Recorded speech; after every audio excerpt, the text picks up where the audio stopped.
There is some mystery surrounding the death of a man who died in custody after being charged with helping the suspect behind the May bombing of a California fertility clinic.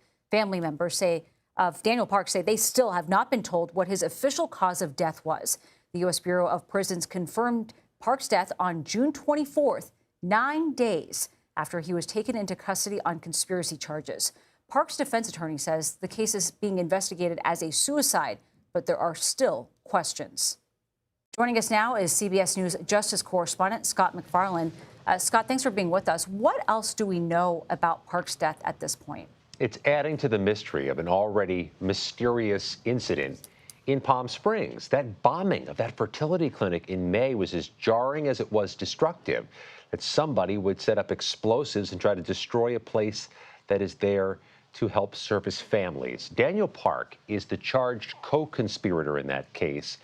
The person with whom he was accused of conspiring died in the blast, in the explosion. Now Daniel Park has died. So you have this unique case and now these unique circumstances where a 32-year-old charged with a conspiracy to bomb a fertility clinic has died while in federal custody. And that's a problem for several reasons, Nancy.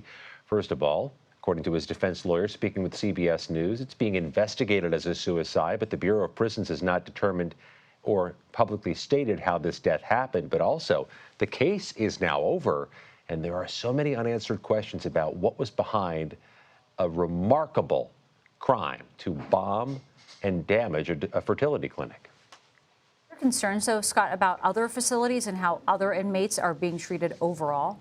A couple different issues. First of all, yes, the detention center operated by the feds in Los Angeles has been under scrutiny, especially in recent weeks, from families of those being detained there saying the conditions are not what they need to be, that they're not healthy enough, they're not robust enough, services are not well appointed enough for people being held there. The Bureau of Prisons hasn't commented on the inspections of its services.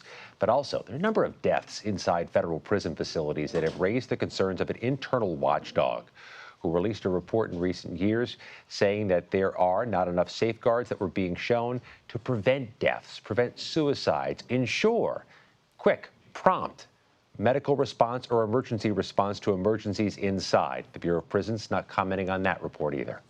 Scott MacFarlane, we know you'll keep asking, though. Thank you very much. We appreciate it.